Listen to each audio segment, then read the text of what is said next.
Megastar Chiranjeevi నటిస్తున్న socio fantasy చిత్రం విశ్వంబర. ఈ సినిమాకి సంబంధించి మెగా అభిమానులు వాళ్ళు చాలా అసంతృప్తితో ఉన్నట్టుగా తెలుస్తుందండి. ఎందుకంటే చిరంజీవి గారు నటిస్తున్న సినిమా ఎప్పుడు వస్తుందా అని చెప్పి కోట్లాది మంది అభిమానులు ఉన్నా కానీ వాళ్ళ నిరాశకు మాత్రం కారణం ఏంటంటే ఈ సినిమాకి సంబంధించి రిలీజ్ డేట్ ఒకవేళ ఇచ్చినట్లయితే వాళ్ళు ఎంత ఆనందపడతారంటే అంత ఆనందపడతారు అనమాట.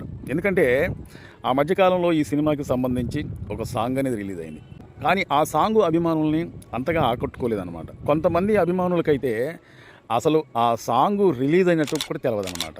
అంటే కీరవాణి సంగీతంలో వచ్చిన సాంగ్స్ అనేది ఎంత వినసొంపుగా ఉంటాయంటే కొన్ని సినిమాలు మాత్రం కీరవాణి సంగీతం అందిస్తే చాలు ఆ సినిమా అనేది యావరేజ్ అయినా కానీ హిట్ అయిపోయిందని ఒక టాక్ అనేది ఉందన్నమాట ప్రేక్షకులలో. కానీ చిరంజీవి సినిమా విషయానికి వచ్చినట్లయితే అంతగా ఆకట్టుకోలేదని చెప్పుకోవచ్చు అనమాట. అంతేకాకుండా విశ్వంబర సినిమాకి సంబంధించి ఆ మధ్యకాలంలో ఒక గ్లీమ్స్ విడుదలైన తర్వాత నాసి రకంగా ఈ గ్లీమ్స్ అనేది ఉంది. మరి ఇలా ఎలా చేశారు, చిరంజీవి గారు ఏంటి, చిరంజీవి గారి సినిమా ఏంటి, చిరంజీవి గారి సినిమాకి సంబంధించిన గ్లీమ్స్ ఏంటి, చూడటానికే ఇంత నాసి రకంగా ఉంటే మరి సినిమా ఎలా ఉంటుంది, సినిమా ఎలా చూడాలి అని చెప్పి ఆ మధ్యకాలంలో చాలామంది మాట్లాడారనమాట.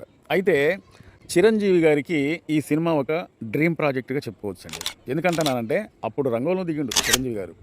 ఎట్టి పరిస్థితుల్లోనైనా ఈ సినిమా అనేది ఓ లెవెల్లో ఉండాలి. గ్రాఫిక్స్ కావచ్చు, ఈ సినిమాకు సంబంధించిన సీన్స్ కావచ్చు, ఈ సినిమాకు సంబంధించిన బీజిఎం కావచ్చు, ఈ సినిమాకు సంబంధించిన సాంగ్స్ కావచ్చు, ఏదైనా సరే నా లెవెల్లో ఉండాలి అన్న ఉద్దేశంతోనే చిరంజీవి గారు దాదాపు ఈ సినిమా విడుదలని ఆప్ చేసి మరీ CGIని ఓ లెవెల్లో ఇద్దామన్న ఉద్దేశంతోనే గ్రాఫిక్స్ పనులు జరుగుతూనే ఉన్నాయన్నమాట.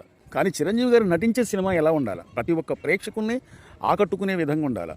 ఎట్టి పరిస్థితుల్లోనైనా ఈ సినిమా లేట్ అయినా పర్లేదు, గ్రాఫిక్స్ పనులు అనేది ఓ లెవెల్లో ఉండాలన్న ఉద్దేశంతోనే దాదాపు ఈ సినిమా 3 సంవత్సరాల క్రితమే ప్రారంభమైన సంక్రాంతి కానుకగా విడుదల చేద్దాం అనుకున్నా కానీ ఈ సినిమాకి సంబంధించిన గ్రాఫిక్స్ వర్క్ అనేది ఇంకా ఆ పనులన్నీ జరుగుతూనే ఉన్నాయి. అయితే ఇక్కడ మెగాస్టార్ నటించిన చిత్రాల గురించి ఒక 2 చిత్రాల గురించి చెప్పుకోవాలండి. అదేంటంటే మొదటిగా జగదేక వీరుడు అతిలోక సుందరి. ఇది చిరంజీవి గారి సినీ జీవిత చరిత్రలోనే ఒక మరవలేని చిత్రం అండి. అప్పట్లోనే అంటే 1990లో అసలు గ్రాఫిక్స్ అంటే ఏంటో తెలియదు, కంప్యూటర్స్ లేవు, గ్రాఫిక్స్ లేదు. కానీ ఈ సినిమాని మరి ఎలా తీశారు, ఇప్పట్లో గ్రాఫిక్స్తో తీసిన సినిమాలు ఏ విధంగా అయితే ఉంటాయో అప్పట్లో జగదేక వీరుడు అతిలోక సుందరి సినిమా కూడా గ్రాఫిక్స్తో కూడిన సినిమా లాగా అనిపిస్తుంది అనమాట ప్రతి ఒక్కరికి కూడా. ఎందుకంటే అప్పట్లో ఉన్న టెక్నీషియన్స్ అలాంటి వాళ్ళు అన్నమాట. అందాల నటి శ్రీదేవి గారు ఆకాశంలో ఎగిరేటప్పుడు మబ్బులు తెరపలు రావటం, నిజంగా ఒక దేవకన్య ఆకాశంలోనే ఎగురుతుందా అన్నంత ఇదిగా మనకు కానొచ్చేదన్నమాట. కానీ గ్రాఫిక్స్ అయితే కాదు, తీగలతోనే శ్రీదేవి గారిని ఆకాశంలో విహరిస్తున్నట్టుగా అప్పట్లో చూపించేవాళ్ళనమాట. కానీ ఎవరికి కూడా ఎటువంటి అనుమానం రాకుండా తీగలతోనే ఆకాశంలో విహరిస్తున్నట్టుగా ఎవరికి కూడా ఎట్లాంటి అనుమానం రాకుండా, ఎట్లాంటి డౌట్ అనేది మనకి కల్పించకుండా సినిమా అనేది చిత్రీకరించేవాళ్ళనమాట. కానీ అద్భుతమైన సెట్టింగ్స్, అద్భుతమైన స్టోరీ, ఎప్పుడు ఏం కావాలో ఆ సినిమాలో ప్రతి ఒక్కరికి నచ్చే విధంగా, ప్రతి ఒక్కరూ మెచ్చే విధంగా ఆ సినిమా అనేది ఉందన్నమాట. అంజీ సినిమా గురించి మనం ఒకసారి మాట్లాడుకునేటట్లయితే దాదాపు జగదేక వీరుడు అతిలోక సుందరి అంజీ సినిమాకి ఒక 15 సంవత్సరాల గ్యాప్ అనేది వచ్చేసింది ఇంచుమించు. కానీ అంజీ సినిమా టైంకి వచ్చినట్లయితే గ్రాఫిక్స్ అనేది వచ్చేసిందండి. గ్రాఫిక్స్ అంటే అక్కడ లేనిది మనకు చూపించడం, కెమెరాతో తీయలేనిది కూడా మనకి చూపించడం అన్నమాట. ఆకాశంలో విహరించాలన్నా, చిత్ర విచిత్రాలు చేయాలన్నా, మాయాజాలం అనేది చూపించాలన్నా, ఒక లోకం నుంచి మరో లోకానికి వెళ్ళేటట్టుగా చిత్రీకరించాలన్నా మొత్తం కూడా సెట్టింగ్ అనేది వేసేవాళ్ళు, కెమెరా ట్రిక్స్తోనే దాన్ని చిత్రీకరించేవాళ్ళు.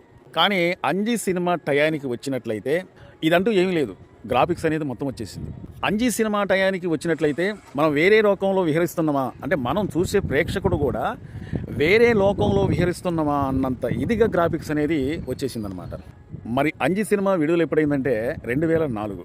మరి ఈ సినిమా ఎప్పుడు ప్రారంభించారో తెలుసా? 1998లో ప్రారంభించారండి. అంటే 6-7 సంవత్సరాల టైం పట్టిందన్నమాట ఈ సినిమా రిలీజ్ అయ్యేలాడికి. అంజీ సినిమాకి నిర్మాత శ్యాంప్రసాద్ రెడ్డి. దాదాపు అప్పట్లోనే ఈ సినిమా బడ్జెట్ ఎంత అయిందంటే 35 కోట్ల నుంచి 43 కోట్ల వరకు ఈ సినిమాకి భారీ బడ్జెట్ ఖర్చు అయిందనమాట. అంతకు ముందు ఎప్పుడూ కూడా కని విని ఎరగనంత రీతిలో ఈ సినిమాని తీద్దామనుకున్నారు, తీశారు. కానీ ఇంత భారీ బడ్జెట్తో ఈ సినిమా తీసినా కానీ ఆశించినంత ఇదిగా ఈ సినిమా ఆలేదండి.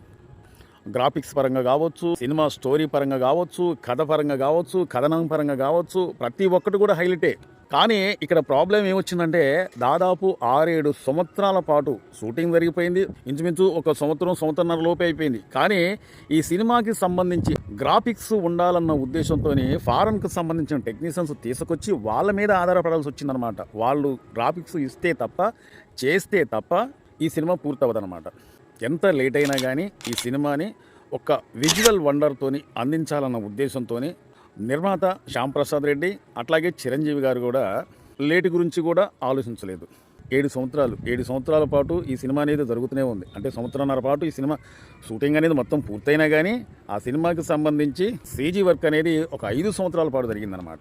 ఈ సినిమాలో కొంతమంది చిన్నపిల్లలు ఉంటారు. మీరు గమనించినట్లయితే ఆ చిన్నపిల్లల పోలిక అనేది ఒక 7 సంవత్సరాలు అయితే మారిపోద్ది. ఎందుకంటే వాళ్ళ హైట్ కావచ్చు, వాళ్ళ ముఖ కలయిక కావచ్చు, వాళ్ళ పర్సనాలిటీ కావచ్చు, ప్రతి ఒక్కటి కూడా వాళ్ళ ముఖంలో చేంజ్ అనేది వచ్చేస్తుంది అనమాట వాళ్ళ బాడీలో. మరి 7 సంవత్సరాల పాటు వాళ్ళ బాడీలో చేంజ్ అనేది వస్తుందన్న ఉద్దేశంతోనే ఈ చిన్న పిల్లల సీన్స్ అనేది ముందాలే చిత్రీకరించేశారనమాట. ఒకవేళ వీళ్ళు ముందాలే కానీ చిత్రీకరించకపోతే, ఉదాహరణకు ఒక 6 సంవత్సరాల పిల్ల అనుకోండి, ఒక 6 సంవత్సరాల పిల్ల 7 సంవత్సరాల తర్వాత అంటే 13 సంవత్సరాల వయసు వచ్చేస్తుంది. 6 సంవత్సరాల పిల్ల ఎలా ఉంటుంది, 13 సంవత్సరాల పిల్ల ఎలా ఉంటుంది. కాబట్టి ఎవరికి కూడా డౌట్ రాకూడదన్న ఉద్దేశంతోనే ఇదంతా గమనించి దర్శకుడు, నిర్మాత మెగాస్టార్ చిరంజీవి గారు కూడా ఈ చిన్న పిల్లలతోనూ ఉన్న సీన్స్ అనేది ముందాలే చిత్రీకరించేశారనమాట. అలాంటి విజువల్ వండర్ చిరంజీవి గారి డ్రీమ్ ప్రాజెక్ట్ ఏ సినిమా అంటే విశ్వంబర చిత్రం కూడా మెగాస్టార్ చిరంజీవి గారికి చాలా ఇష్టమైన కథ అండి. ఇష్టమైన కథ కాబట్టే ఒక విజువల్ వండర్ మళ్ళీ ఒక సినిమా రావాలి, నా అభిమానులకు అందించాలి. ఇది 3వ చిత్రం నా సినీ జీవిత చరిత్రలో, ఇలాంటి చిత్రం 3వ చిత్రం. నా మెగా అభిమానులకు ప్రతి ఒక్కరికి కూడా ఒక మంచి అవుట్పుట్తోనే ఈ సినిమా రావాలన్న ఉద్దేశంతోనే ఈ సినిమాకి సంబంధించి ఒక గ్లీమ్స్ రిలీజ్ చేసిన తర్వాత అక్కడ తేడా కొట్టిందండి. చిరంజీవి గారు అనుకున్నది ఒకటి, ఈ గ్లీమ్స్ ప్రతి ఒక్కరిని కూడా నిరాశపరిచిందనమాట. ఈ గ్లీమ్స్ పైన ప్రతి ఒక్కరి నుంచి విమర్శలు ఎదురైన తర్వాత చిరంజీవి గారు వద్దు, ఇలా ఉండకూడదు, నేను ఇలా ఊహించలే, ప్రతి ఒక్క ప్రేక్షకుడికి, ప్రతి ఒక్క మెగా అభిమానికి నా ద్వారాగా నా సినిమా ఏ విధంగా కావాలనుకుంటున్నానంటే, మొట్టమొదటిగా నేను నటించిన జగదేక వీరుడు అతిలోక సుందరి లాంటి చిత్రం కావాలని అనుకుంటున్నారు. కాబట్టి ఎంత ఖర్చైనా పర్లేదు, ఎంత లేట్ అయినా పర్లేదు, మరొకసారి ఇలాంటి విమర్శలు రాకూడదన్న ఉద్దేశంతోనే ఈ చిత్రం అనేది రూపొందిస్తున్నారండి. కానీ అభిమానులకు మాత్రం చాలా నిరాశ కలుగుతుందని చెప్పుకోవచ్చు అనమాట. ఎందుకంటే చిరంజీవి గారి సినిమా విశ్వంబర సినిమా ఎప్పుడూ నుంచో ఎదురు చూస్తున్నారనమాట మెగా అభిమానులు. కనీసం ఆ సినిమాకు సంబంధించి ఒక అప్డేట్ అనివ్వండి, ఒక పోస్టర్ అనివ్వండి, ఒక గ్లీమ్స్ అని వదలండి, ఒక చిన్న బిట్లను వదలండి. అసలు ఏమైంది, ఎందుకని లేట్ అవుతుంది, ఎందుకు ఈ లేటు కారణం ఏంటి, ఇంత లేట్ అవడానికి కారణం ఏంటని చెప్పి ప్రతి ఒక్క అభిమాని వాళ్ళు అడుగుతూనే ఉన్నారనమాట. దయచేసి మా ఛానల్ తరపున కూడా మేము కూడా అడుగుతున్నాం. ఎందుకంటే ఈ సినిమాకు సంబంధించి సినిమా ఎప్పుడు రిలీజ్ అయ్యిందో కనీసం ఒక మాటన్నా మీరు అధికారికంగా చెప్పితే, లేకుంటే ఒక పోస్టర్ అన్న రిలీజ్ చేస్తే, లేకుంటే ఒక సాంగో, లేదా ఒక ఫైటో, లేదా గ్లీమ్సో, లేదా మేకింగ్ వీడియో ఏదో ఒకటి అధికారికంగా మీరు విడుదల చేస్తే తప్ప ఇక్కడ మెగా అభిమానులకు తృప్తి అనేది లేదండి. కాబట్టి ఏదో ఒకటి ఒక అప్డేట్ అందించాలని కోరుకుంటూ, ఇదండి ఈరోజు వీడియో. మా ఛానల్ని చాలా మంది చూస్తున్నారు కానీ సబ్స్క్రైబ్ చేసుకోకుండా చూస్తున్నారండి. మీరు సబ్స్క్రైబ్ చేసుకుంటే మమ్మల్ని ఎంకరేజ్ చేసినట్లు లెక్క. మీరు సబ్స్క్రైబ్ చేసుకోవడం వల్ల మీకు ₹1 కూడా ఖర్చు అయ్యేదేం లేదు. ఈ వీడియో మీకు నచ్చితే మీ అమూల్యమైన కామెంట్ తెలపండి. అలాగే ఈ వీడియోకి ఒక లైక్ చేయండి. మా వీడియో నచ్చితే సబ్స్క్రైబ్ చేసుకోండి. మరో వీడియో కోసం ఎదురు చూడండి. Thank you.